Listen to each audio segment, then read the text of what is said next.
Hello people of the internet, welcome back. In this video I'm going to be talking about how I'm studying languages at university because I'm completely deaf, and a lot of people when they find out what I'm studying they're like, how does that work? Spoiler, it's not that hard, but I thought just in case people are interested or they have a hearing loss and they're thinking about studying languages, this is what I do. Yes. So I've got my little list of things here. First thing is microphones. So first of all, I have a cochlear implant, which really helps me to hear, because without it I hear absolutely nothing. So in order to utilise that hearing that I do have as best as possible, I use a microphone. I have two microphones. I have the Cochlear Mini Mic 2, and I also have this Phonak Roger On. This is the one I use more, but there's, you could use either. I just use this one more because I feel like it works a bit better. What I normally do is I put it on this loop and my lecturer can put it around their neck like this, and then when they talk it streams directly into my cochlear implant and it makes it easier for me to hear them, because usually if they're kind of quite far away, I don't have great range on my hearing, so it's much easier if they wear this. Also, the Phonak Roger On, it has an app on my phone, so I can then mute the microphone, which is really helpful because sometimes the lecturer will be talking and then we need to do some group work and the lecturer will go around and talk to other people and I'm working in a group. So obviously it's really distracting to have the lecturer's voice going to my ears when I'm trying to hear someone else. So I can switch this off from my phone, which is really helpful. With the Cochlear Mini microphone, you can. There's also a way of doing that if you have the Nucleus 7, or I'm assuming Nucleus 8. They'll have that as well. Yes. Also, I use subtitles and transcripts of audio materials. So, for example, in my Spanish language classes, so I'm studying Spanish and British Sign Languages. I'm going to be focusing more on the Spanish for this because that's obviously likely to pose more of an issue. I think that's what people are wondering about, not wondering about how the British Sign Language works. If there's any audio material, it will have transcripts. So everyone else in the class will be kind of listening to it, and I will try and listen, but I'll also have on my laptop, I will have the transcript so I can follow along, so I'm not missing anything. Then I also have the hardest module I've got is a linguistics module, because the last few weeks we've been doing about phonology and like the international phonetic alphabet and like how pronouncing sounds that they have in other languages but don't have in English. That I found quite difficult, but the lecturer has been amazing. She has said I'll come to my office and literally dedicated an hour to trying to teach me how to pronounce sounds, because sometimes it'll be sounds that we don't have in English. I'm pretty good in Spanish because I could speak Spanish before I lost my hearing and I'm quite familiar with that, but when it's like German and Italian pronunciations and stuff that I'm not really that familiar with, it's very hard for me to understand the concept. So this lecturer will kind of have like an individual session with me. She's so nice. She doesn't have to do it. She's doing this just because she wants to help.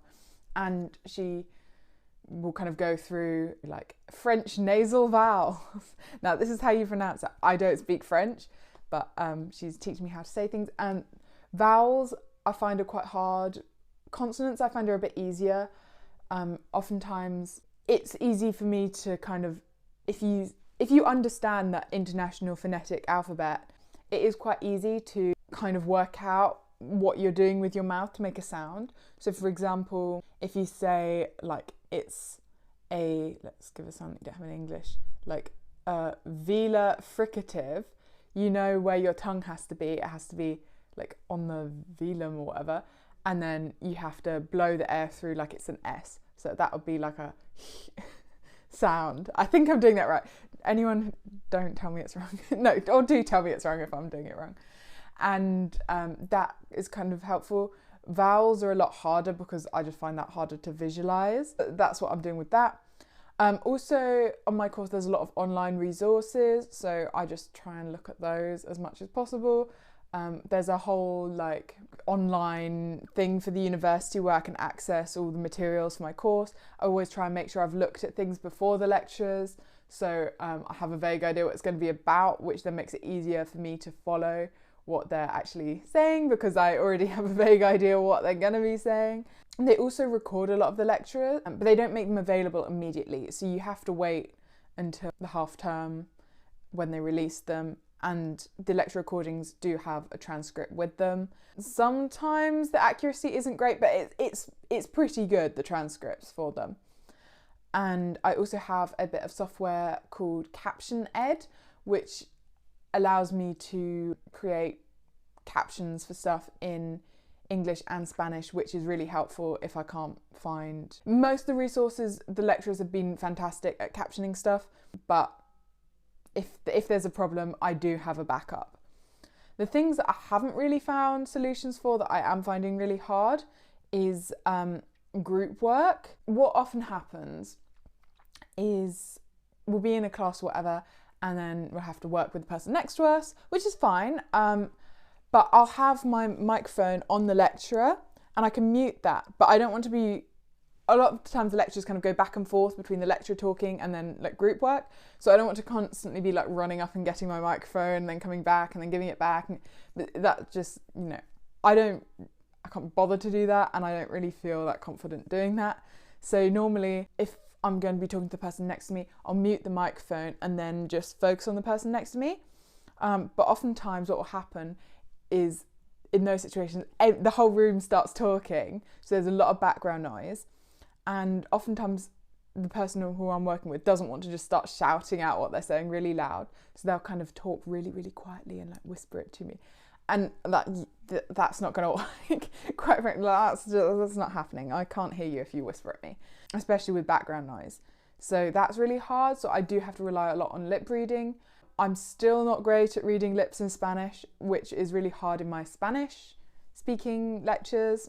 Another thing I've also found really difficult with group work, especially in the Spanish speaking lectures, is the accents of the other people on my course. I thought it's the opposite to what I thought. I thought I'd really struggled to understand the lecturers with non-English accents speaking English.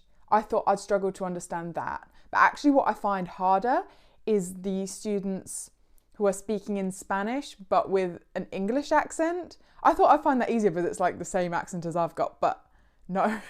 I find it really, really difficult. There are some people, not to be like, oh, I'm so amazing, but there are some people in there who they have very, very difficult, like their Spanish isn't that good and the accent is very, very like non-standard. It's very non-standard, very, very difficult for me to understand. It's one of those things that I know the people that I can understand that I can't understand, and sometimes we sat next to someone that I can't understand and then they're like, oh, group work, and it's you together, and I'm like, no. It's not that I don't like the person or anything, but there are some people that I just can't understand, or I'll be put with someone that I know speaks really quietly and I'm like, no. And I haven't yet really found a solution, because I can't be like, oh, I'll only work with this person because they speak loud. Like that's a bit, I can't say that.